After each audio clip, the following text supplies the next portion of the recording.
So we're looking at page 292 in your text. This is section 8.6, rationalizing two-term denominators.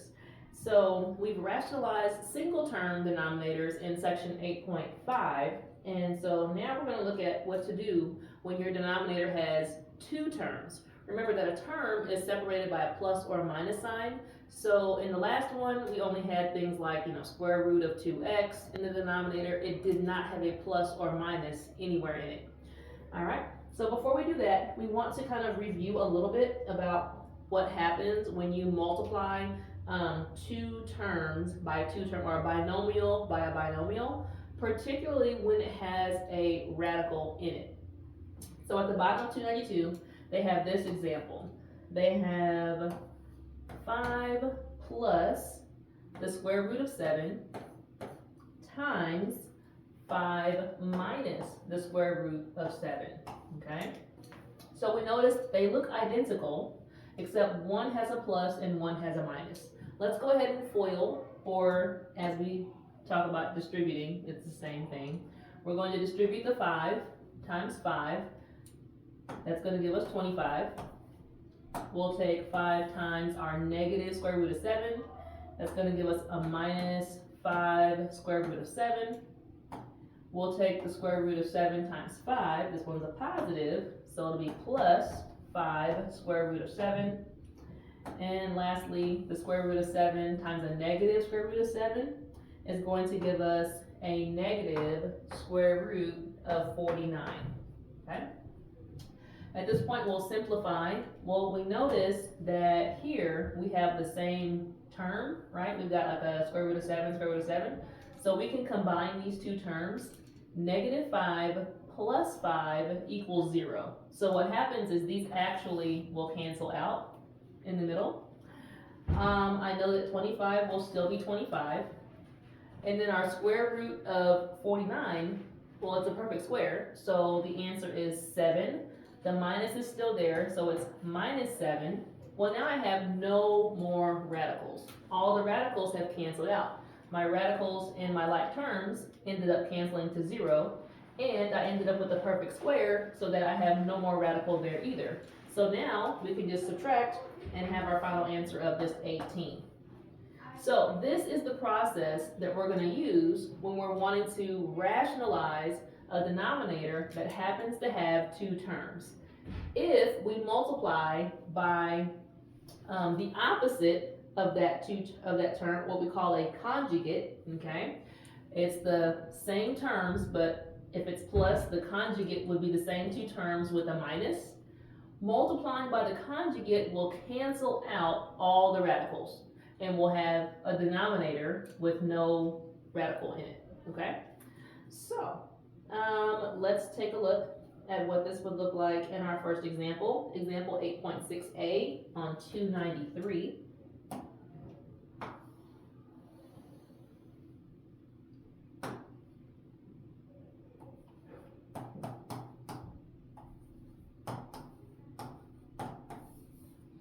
All right, so this example, we have 5 over 3 minus the square root of 2.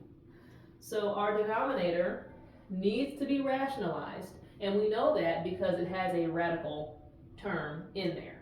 So we cannot leave it with a radical, we need to get rid of it. In 8.5, we could simply multiply by another square root of 2 to get rid of it, but this has two terms, so I can't just do that. I have to multiply by the conjugate. The conjugate of 3 minus square root of 2 is going to be 3 plus the square root of 2. But of course, if I do that on the denominator, I have to also do it on the numerator. Okay? So multiplying by the conjugate will, in essence, cancel out all of our radicals. We saw that in the last example. We'll still have a radical in the numerator, but that's okay. Because again, rationalizing only needs to get rid of the radicals in the denominator. All right, here we go. So let's see what we have left. Distributing our 5 to each of these, our numerator will become 15 plus 5 square root of 2. The denominator, when we distribute it all the way out, if it helps to do it the long way for a while until you get the pattern down, that's perfectly fine. 3 times 3 is 9. 3 times square root of 2 will be plus 3 square root of 2.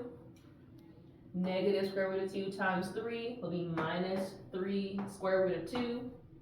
And then negative square root of 2 times a positive square root of 2 will be minus square root of 4.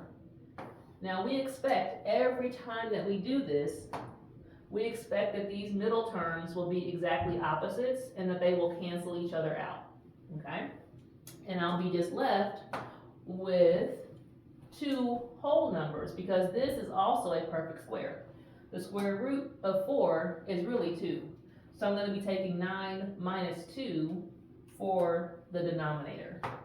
So 15 plus 5 square root of 2 is still in the top. 9 minus 2 is 7. All right, so here is my answer with my denominator rationalized. Okay, let's look at a slightly larger one, example 8.6b.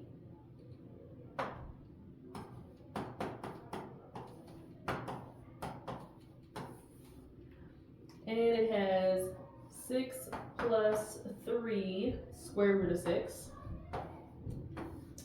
over 4 minus 3 square root of 6. And of course, we're told to rationalize the denominator or simplify by rationalizing the denominator.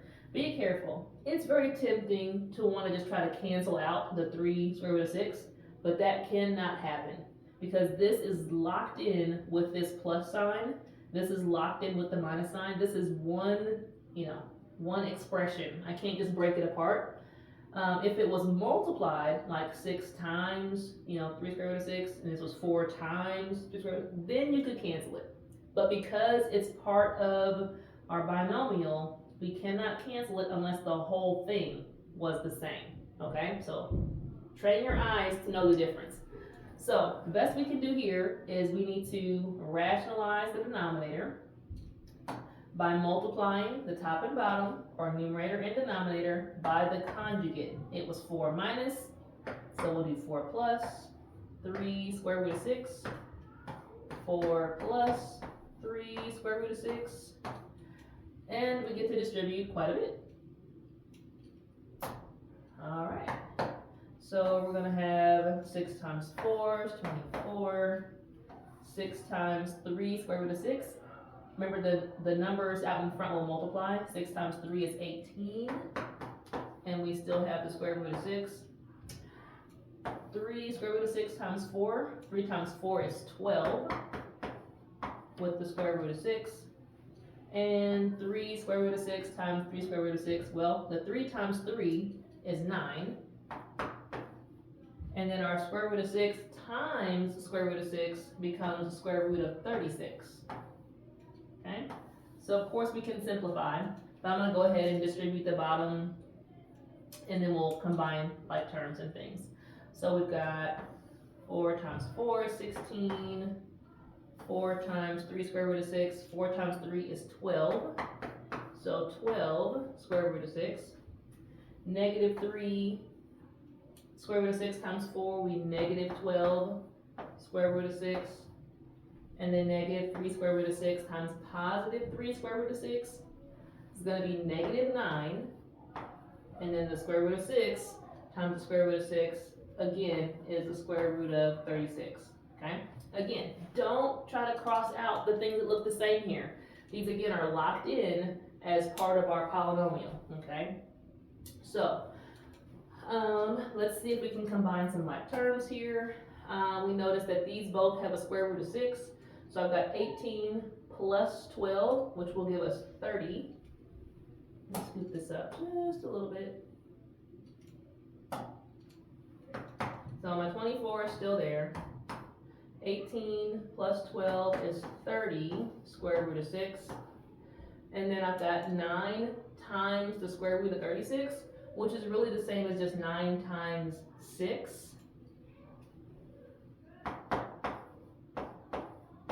Okay. And then I can go ahead, 9 times 6 is going to give us 54. So these two numbers I can combine, 24 and 54, which will give us 78. My mental math is strong today.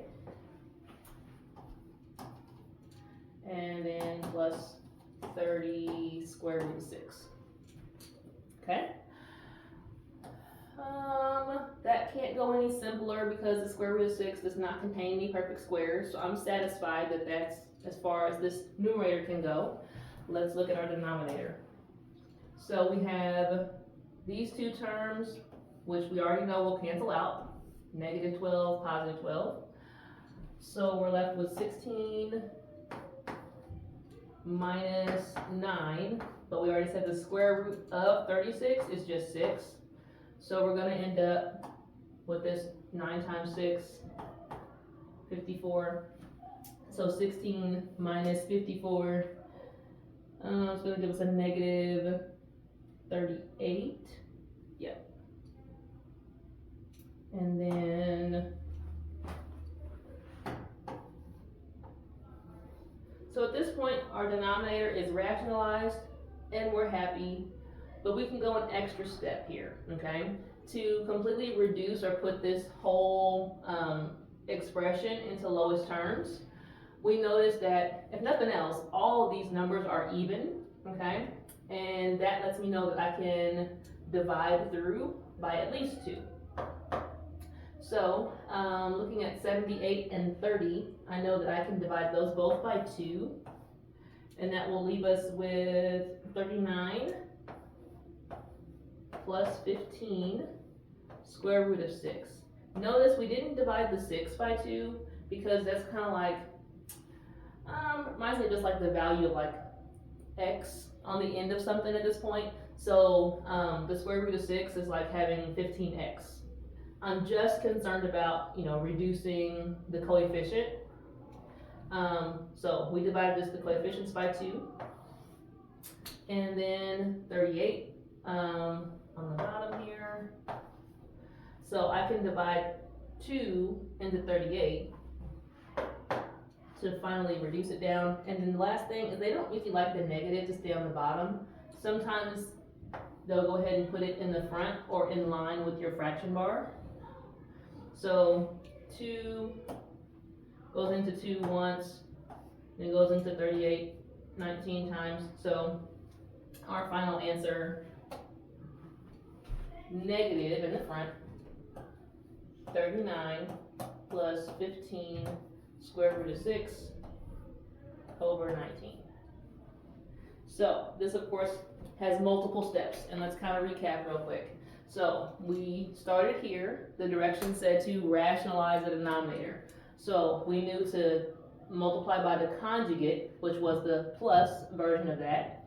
We had to do a whole lot of distributing to get us to these two expressions here. We combined like terms to get it down to here. We got rid of our radicals, and if it was a perfect square, then go ahead and tell what it is. If it doesn't make a perfect square, you can reduce it. But we expect in the denominator, because we did this, we expect the denominator to be just a number when we get done, okay? It just so happens that once we got to here, that all of our numbers happen to be even, so we went ahead and reduced it a little further. That we knew we can divide both of these by 2, brought the 2 in the front, show what was left, and then went ahead and reduced the 2 over 38 to just 19, all right? We also brought that negative sign into the front instead of leaving it on the bottom from that negative 38. We brought it to the front so that our full answer is negative 39 plus 15 square root of 6 over 19. All right, so you're going to get a chance to try some of these in the practice section today. But first, again, taking down your notes and then kind of go back through and see if you can rework it. You know what the answer is. You might, take one that looks like similar to this and rework it, or even just rework this one and see if you can get back to the same answer that I got. All right, see you guys in the class.